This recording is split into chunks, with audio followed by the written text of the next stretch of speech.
NEET exam में 100% first attempt में अगर आप नीट एग्जाम क्रैक करना चाहते हैं तो मात्र मैं एक ऐसी टेक्निक बताने वाला हूं जिस टेक्निक को अप्लाई करके आपके पास जो लास्ट के जो 30 से 45 डे बचे हुए हैं, मात्र और मात्र आपको बता दें एक मात्र ऐसी ट्रिक है। इस ट्रिक के माध्यम से आप आराम से एग्जाम क्रैक कर सकते हैं। आपको बता दें ये ऐसी टेक्निक है जिस टेक्निक का इस्तेमाल करके आपके क्वेश्चंस भी होंगे, आपकी थ्योरी भी लगेगी, आपको समझ में भी आएगा, सब कुछ आप लोगों का बहुत बढ़िया चलेगा।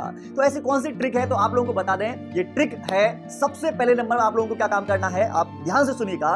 सबसे पहले आपके पास जिस सब्जेक्ट को आप पढ़ना चाहते हैं, फिजिक्स केमिस्ट्री बायोलॉजी तो होती है। जैसे मान लीजिए बायोलॉजी का आधार पर बता रहा हूं कि बायोलॉजी की पहले आप एनसीईआरटी की बुक को लेकर बैठिए। जिस चैप्टर की आप पढ़ना चाहते हैं, चाहे फर्स्ट की ले लो चाहे इंटर की ले लो, ठीक है, आप ले लीजिएगा। आपने जैसे एनसीईआरटी ली, अब आपने हाथ में हाइलाइटर लेकर बैठिए, ठीक है ना। दूसरा नंबर, अब एनसीईआरटी की आपको लाइन बाय लाइन आपको पढ़ना है, लाइन बाय लाइन, एक भी लाइन स्किप नहीं होनी चाहिए क्योंकि उसकी हर लाइन से क्वेश्चंस डेवलप हो जाता है। डेली की डेली में बच्चों को पीवाईक्यू सॉल्व करा रहा हूं, एनसीईआरटी जब मैं पढ़ा रहा हूं, उनके क्वेश्चन सॉल्व कराता हूं तो मैं देखता हूं कि हर एक लाइन से कहीं ना कहीं क्वेश्चन को घुमा फिरा कर दे दिया जाता है। तो आपको बता दें बेकार की फालतू की कोई भी बुक ना पढ़कर आपको सिर्फ और सिर्फ बायोलॉजी में एनसीईआरटी की बुक को पर ध्यान देना चाहिए और हाइलाइटर का इस्तेमाल करते हुए अच्छे तरीके से बहुत ध्यान से उसे पढ़ना चाहिए। जैसे मान लीजिए आप लोगों ने कोई जो टॉपिक है वो पढ़ लिया, ठीक है। जैसे मान लीजिए sexual reproduction in flowering plants में आप बीजांड के बारे में पढ़ रहे हैं, ठीक है, या मान लो बीज के बारे में पढ़ रहे हैं। जिस टॉपिक के बारे में पढ़ रहे हैं तो आप उससे रिलेटेड क्वेश्चंस भी चाहिए। तो आपको करना क्या है, इसकी एक बेस्ट बुक बता रहा हूं, ध्यान से सुन लेना। उसका है एमटीजी की फिंगर टिप्स, ठीक है। इतनी अच्छी बुक है, इसके अंदर आप लोगों को ऑल टाइप के क्वेश्चंस दिखाई दे जाएंगे।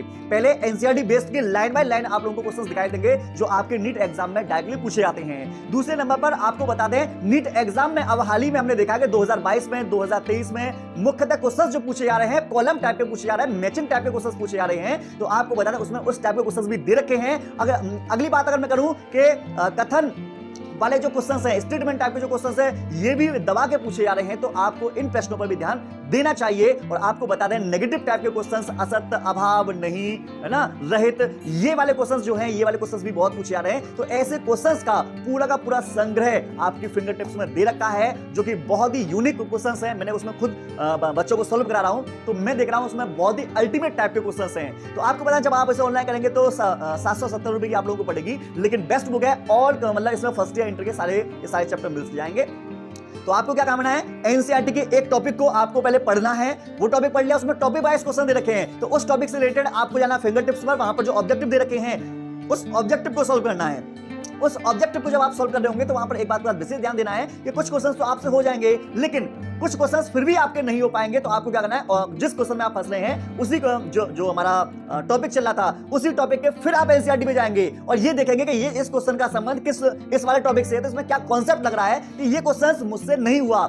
अगर ये क्वेश्चन नहीं हुआ तो इसका मतलब इस कॉन्सेप्ट में अभी मेरे क्या है, वीकनेस है, अभी मैं इसे ठीक से समझ नहीं पाया हूं। तो इसलिए आपको क्या करना है, क्वेश्चन के बाद तुरंत फिर तुम्हें क्या करना है, इसका रिवाइज करना है, इसके कॉन्सेप्ट को सीखना है, इसके बातों को और अच्छी गहराइयों में जाना है आप लोगों को, वो क्या कहना चाह रहा है, क्या समझाना चाह रहा है, ठीक है। जब आप इस टॉपिक को कंप्लीट समझ जाएंगे तो आपका ये वाला जो क्वेश्चन है वो आराम से हो जाएंगे। जब इन क्वेश्चन को आप आराम से कर लोगे, टॉपिक वाइज कर लोगे, तो लास्ट में आप लोगों को बुक में दिखाई दे जाएगा, प्रीवियस ईयर के क्वेश्चंस भी दिखाई देंगे कि इस चैप्टर से रिलेटेड आपके प्रीवियस ईयर के क्वेश्चंस कौन कौन से पूछे गए हैं, किस से पूछे गए हैं, कैसा क्वेश्चंस बनता है, क्वेश्चंस का क्या लेवल रहा है, सारे के सारे उसमें दे रखे हैं। तो अगर आप उन्हें लगाएंगे तो आपको पता चल जाएगा कि कितने क्वेश्चंस आप लोगों के बन पा रहे हैं। तो पहले आपको एनसीईआरटी पढ़नी है, एनसीईआरटी पढ़ने के बाद आपको क्या काम करना है, फिंगर टिप्स के क्वेश्चन करने हैं। जो क्वेश्चंस हो जाएं, ठीक है, आगे बढ़िया। जो क्वेश्चंस नहीं हुआ तुरंत फिर दोबारा आपको एनसीईआरटी पर जाना, कॉन्सेप्ट को सीखना है। आपको बता दें जब एनसीईआरटी में आप बच्चों को पढ़ाता हूं तो मैंने नीट के क्वेश्चंस जब देखे तो मैंने ये नोटिस किया कि एनसीईआरटी में जो डायग्राम दे रखे हैं, डायग्राम जैसे फीमेल रिप्रोडक्टिव सिस्टम हो गया या मेल रिप्रोडक्टिव सिस्टम हो गया, ठीक है, या फिर मान लीजिए ओवम हो गया, स्पर्म वगैरह हो गया,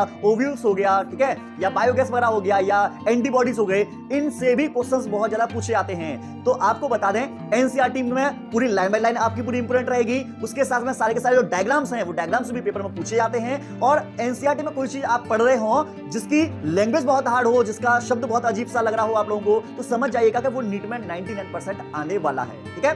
तो आपको बता दें बायोलॉजी में अगर आप लोगों को लेकर आने हैं 360 आउट ऑफ 360 और वो भी 1 से 1.5 महीने में, तो इससे बेस्ट तरीका और कुछ भी नहीं हो सकता। यूट्यूब पर आप जाएंगे, बहुत सारे आप लोगों को इसके टिप्स दिखाई देंगे, बहुत सारे तरीके आप लोगों को बताए जाएंगे, लेकिन ये जो मैंने तरीका बताया बिल्कुल विद प्रैक्टिकली है और उसके साथ साथ इसको आप फॉलो भी कर पाएंगे। कुछ तरीके ऐसे होते हैं कि भाई आप फॉलो कर ही नहीं पा रहे, तो ऐसे तरीकों से कोई फायदा नहीं होने वाला।